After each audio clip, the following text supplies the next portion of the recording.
Hello and happy hump day, happy Wednesday, everyone. I know that it feels a little strange to jump straight into work after a lot of uncertainty, after a big contentious election night, and I committed to getting this communication out to you all with our weekly updates.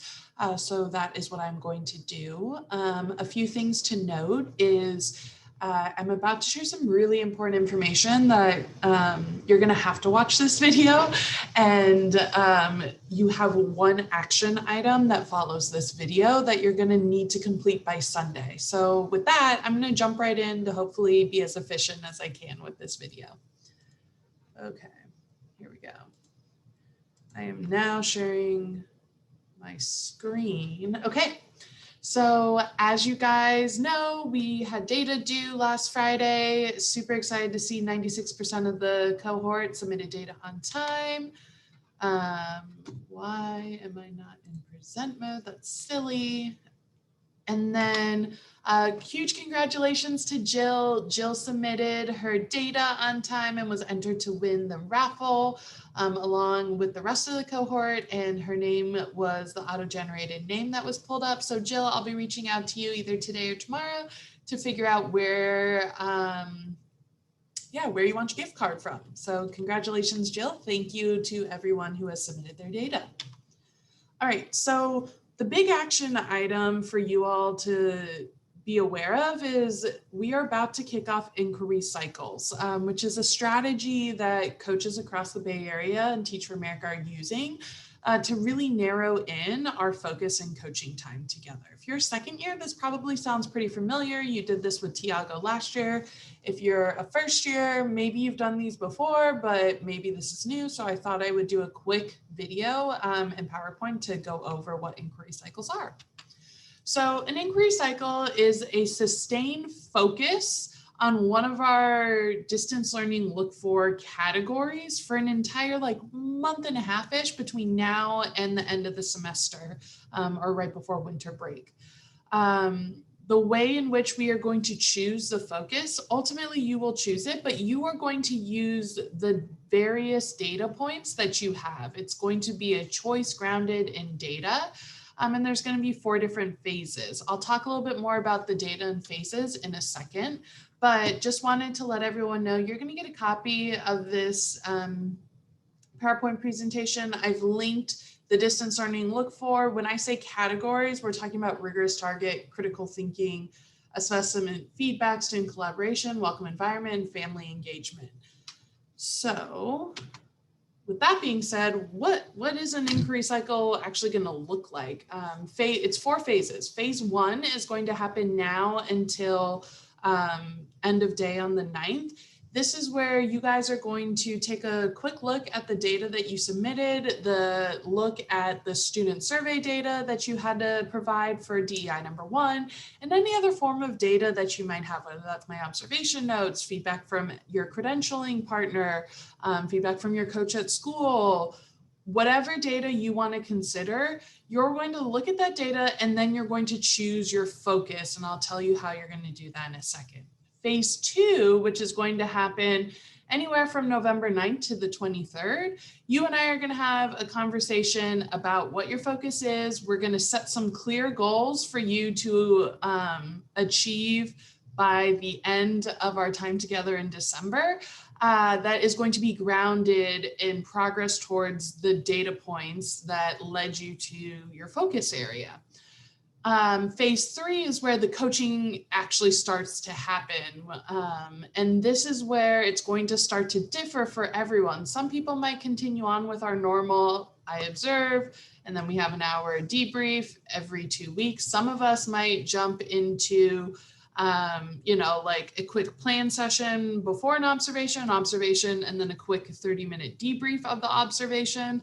Some of us might just engage deeply in planning for 2 or 3 weeks straight. It's really going to depend on what your focus is, where your classroom is at, and what strategies we think are going to work. And then phase 4 is going to happen towards the end of the semester, like I said, right before the winter break. That's where we'll have one closeout conversation and actually look at what progress have you actually made? How has your classroom changed as a result of really intentional focus around the category on the distance learning look for that we dug into? So how does this differ from what we've already been doing? Quite honestly, I want you guys to check this out. I don't think it's going to differ that much. Many of us are probably not going to see a huge change, except for the fact that we're going to have one focus to dig into that is consistent regardless of what I observe. We're really going to hone in on that one category. We're also going to have SMART goals at every single check-in to figure out what progress and impact you have had. And then, like I said, the structure could be the same as what we were already doing. It might change. But I don't think that you are going to feel a huge impact of like, gosh, this feels drastically different. And if that's not the case, you guys can give me feedback afterwards and say, yeah, that was totally different than what we started doing. But here are your next steps. The only action item that you need to take is complete this quick, I think it's 4-question survey, many of which, as you can see, are multiple choice questions. I'll link this in the email that I follow up with. It's also linked here on the PowerPoint slide. And this will be where you actually choose which category you want to focus in on. Now, a few things to consider. Our categories overlap with each other. So if you're thinking about student engagement, maybe you could attack student engagement from critical thinking tasks. You could definitely do it through assessment and feedback. You could also do it through student collaboration or even welcoming environment. So I offer that to say, like, there's going to be some crossover and overlap between the different categories. So choose a category that you feel really excited about and that you want to be your main focus, and know that there's going to be a lot of flexibility within whatever you choose to also, like, develop in a holistic way. Just as a note, we're not canceling any observations or coaching conversations that are already happening. So phase 2, where you and I meet for the first time to talk about which focus area you chose, consider what our SMART goal is going to be by December that you reach, and then strategize for next steps. That's just going to happen at whenever our next coaching conversation is scheduled for. So you don't have to sign up for anything, like it's already set in stone in terms of when your next date is. If that's confusing to you, reach out to me via email or text so that we can talk about when I'm going to be meeting with you next so that we can get on the same page. Finally, I wanted to show the one question that I think might be a little bit more time intensive. I think this survey could take you as little time as 3 minutes and could be as long as 5 to 10 minutes. But the one question where you're actually going to have to respond to with some data is you're going to tell me, after you've chosen which focus category you want, whether it's whether it's student collaboration and dialogue or assessment and feedback. The next question then asks you to list 2 to 3 data points that led you to believe that was a good focus area for you to focus on. So you're going to need to give me 2 different types of data points. The first are academic data points. Here are just 2 examples of different types of data points that you might provide. So if you're trying to focus on assessment and feedback, you might say, cool, 75% of my students receive below a 50% mastery on Unit 1, which then makes sense. Like, I'm trying to increase mastery, so assessment and feedback was where I want to focus.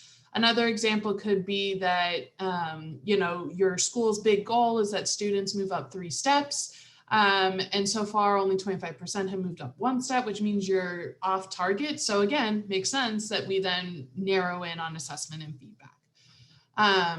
The other type of data point that you're going to need to provide is 1 student survey data point. So whether that's the student survey that you submitted for DEI1, or some of you I know have submitted a second student survey, pull a data point from the student surveys that tell you the focus you chose is a good focus given what the data says. So one example could be 10 out of 15 students said that they don't turn assignments in because they're super confused. That would be a good support for like why you're choosing assessment and feedback.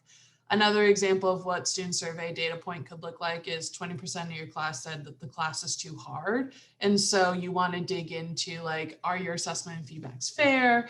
And what are you doing to ensure students are feeling like the class is fair moving up to that and that they're able to access that material?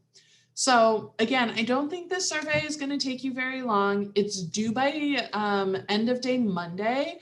If I said Sunday earlier, that's my bad. It is due on Monday. I'll make sure I write that in the email very clearly, bold it, highlight it for you all. But the reason why you're going to fill out this survey is that helps me do some pre-work on my end to figure out how to best use our time for our next coaching conversation, to figure out our strategy to build out that SMART goal together so that we can kick off inquiry cycles in a strong way.